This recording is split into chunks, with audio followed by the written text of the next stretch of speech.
Hi everyone, welcome to this week's Coach's Corner. We're going to talk Ponca basketball as the playoffs begin this week for the Ponca City girls and boys basketball team. And our boys on Friday night have drawn a very tough first round game against Booker T. Washington High School at Booker T on Friday night. First thing, Coach, you really ended the season on an up note. A great win against Enid last week by 12 points.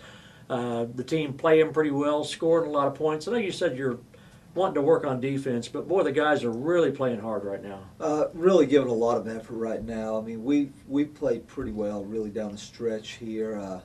We haven't always shot the ball well down the stretch, but as far as our overall play, it's been really good coming down the stretch here. I mean, we've been putting up quite a few points offensively and things, and that's amazing the way we're shooting the ball because. But we're giving ourselves opportunities because we're getting to the free throw line a bunch of times and, getting ourselves easy points there.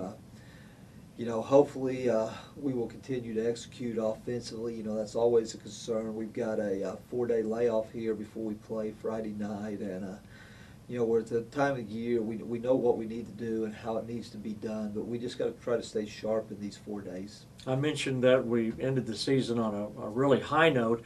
The 75-63 win over Enid, that would be, I would think, an Alan Hibler blueprint for every game. Great offense, get a lead, play good defense until you get a little bit of a gap, and then make your free throws. That's a great recipe for a victory. Well, we really executed down the stretch against Enid.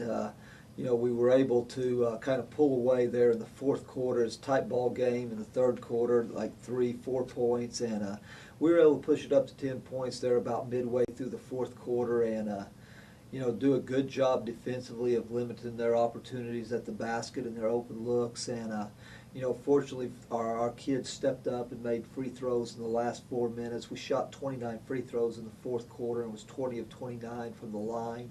And that gave us the opportunity to keep Enid at bay. And, that was a big win. It avenged an earlier loss in the season to them at their place where we didn't play very well. And, hopefully gives us some momentum as we get ready to go into the playoffs this Friday.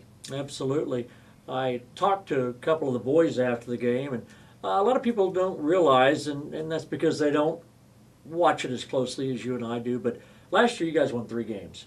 And this year you won 10 games. And I asked them how important that was to see a 300-plus winning percentage more than the previous year. When you win 3 games one year to come back and win 10 the next, how important was that, maybe from a personal standpoint for you? Well, it was really important that we get back up on top and win some ball games. We lost a lot of tough ball games last year, ball games that really could have went either way, and we just never could get over that hump in this last year. But, this year the kids have executed. We've won some big ball games, with the 2 Shawnee wins, the Bishop McGinnis win. And, these kids have really probably achieved their maximum potential. I mean, we let a couple slip away that I felt like we should have won. But, for the most part, these kids have done a good job of buying into the program and, taking it to that level that it takes to be successful with the schedule we play. So, just really happy for the kids and their execution. I mean, this has been a great group of kids to work with this year. They've done everything we've asked them to do and, sometimes above and beyond what we've asked them to do with some of our big wins. So, no matter what happens Friday night, very fond memories of this group as we wind down the season. I mean, they've been a fun group to coach. They've worked hard in practice and have made tremendous strides. Some of our young kids, that have not played a lot in the past, Cole Nemo, Jake Didlake, Derek Ewing, Kyle Carpy, those guys have really stepped their game up and, made this a very enjoyable season. We had 3 seniors played their last home game last week in the senior night activities against Enid. Next year, though, we look forward to having our point guard back and Cole Nemo, who's playing as well as anybody we have right now. How significant is it for him to get some confidence heading into his senior year? Well, that's really big because, Cole has kind of come out of his shell here in the last half of the season and started to play really, really well. He's being a force on the boards and he's putting points points on the scoreboard for us, and his defensive presence and just his size allows us to do some other things out on the perimeter that we weren't able to do earlier in the year. And he's grown in leaps and bounds since Christmas break. I mean, he finally got that moment where he got it, I think, and he's just continued to improve throughout the year, and we're looking forward to big things from him out of his senior year. I think he's going to grow a couple more inches, and hopefully that'll happen before next year starts. But just really good for the kid's confidence, and that's going to carry over into his other sports too. He plays on our golf team, and of course he was a starter on our football team, and he'll be back out there again this fall. And hopefully he's developed some leadership skills through this, and he'll be one of the leaders next year on all the teams that he plays on. So hopefully not only what he's accomplished in our program will help us come next year, but it'll also help our football program and our other teams that he's a member of. Let's talk about Friday night's game against Booker T. Washington. It was a tough draw. You knew you were going to get somebody, though, that was going to be physical and athletic, and Booker T., there's not a bigger name in high school basketball than the Hornets. Well, they're very good. Perhaps they produced the best athlete to ever come out of Oklahoma on the basketball scene, and that would be Wayman Tisdale, the late Wayman Tisdale. I'd have to hold judgment on Blake Griffin yet to see if he has the longevity and the career that Wayman Tisdale had. And then, they've got a trophy case full of All-Americans that have been in basketball, have been in football. I mean, they've just had some tremendous athletes through the years, and they've been a mainstay in the Class 5A state tournament for a number of years. But, we've watched them play a couple times, and they're not unbeatable. We'll have to have the kind of effort we had when we went down to McGinnis and upset them at McGinnis. But, our kids are totally capable of doing it. I mean, we shoot the ball well enough and we handle the ball well enough that, I think we can put some pressure on them. We're going to have to limit our mistakes, and we're going to have to make shots. That's going to be a big thing. We've got to make shots when we go down there Friday night to be able to stay in the game. Watching them on film and watching them in person, the first 2 to 3 passes of every possession is going to be vitally important, because they're very good defensively for those first 2 or 3 passes, and then their defense kind of loses some of its intensity after that point. So, hopefully we'll do a good job of taking care of the basketball. That's something we're going to emphasize all week in practice, that, we have to take care of the basketball. We have to get high percentage shots, and we've got to knock those shots down.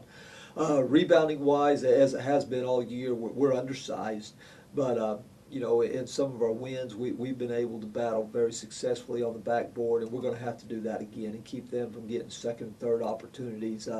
It's going to have to be one shot, and we're going to have to get out with the basketball and create some things on our offensive end.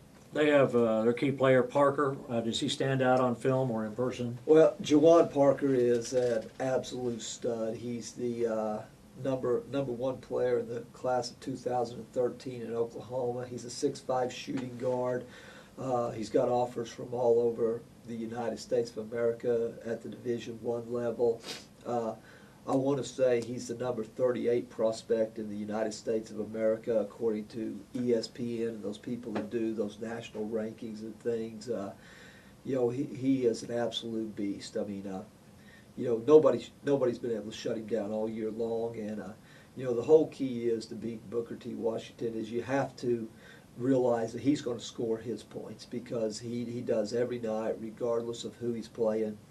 But we've got to limit those other guys, and make sure we don't let one of them have a big night against us. We've got to contest their shots. We've got to keep them off the backboard, and just realize that DeJuan Parker is a once-in-a-lifetime player that comes along just every so few years. And unfortunately, it looks like Tulsa Washington has those guys year after year. But he truly is a great player, and we're going to make some efforts to try to slow him down a little bit, but we won't be able to stop him.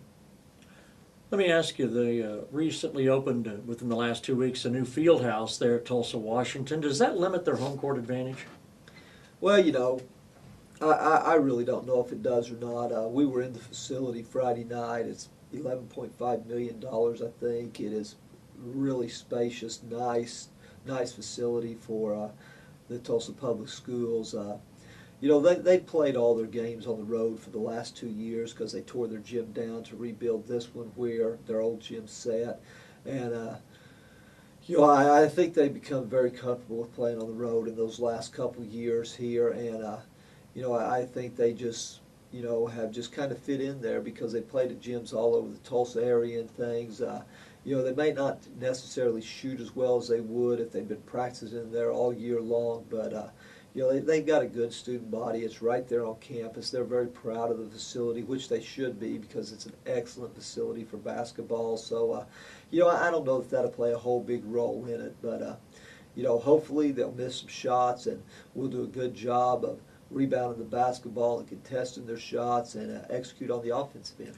I asked that question because I had an opportunity to broadcast from their old gym. Ponca played there several years ago. It was a great home court advantage. It was just a little small gym. That being said, a lot of teams are beat before they ever throw the ball up against Booker T.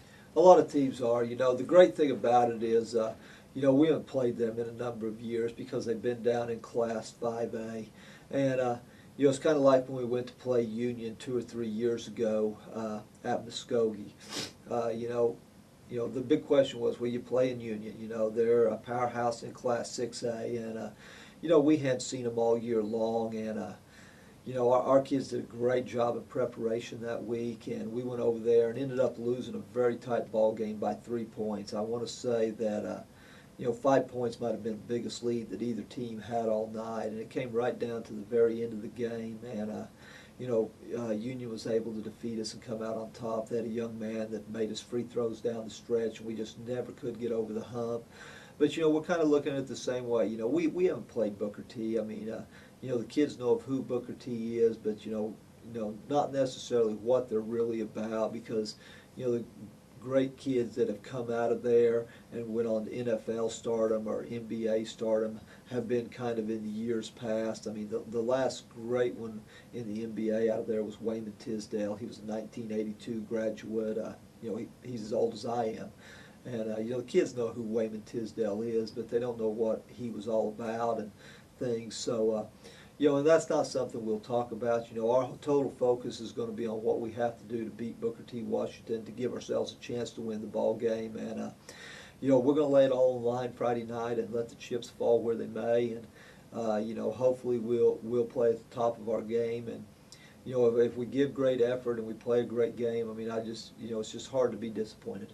Very good. Alan Hibler, Ponca City boys basketball team, Friday night at 8 o'clock against Tulsa, Washington. We'll talk more basketball in just a moment.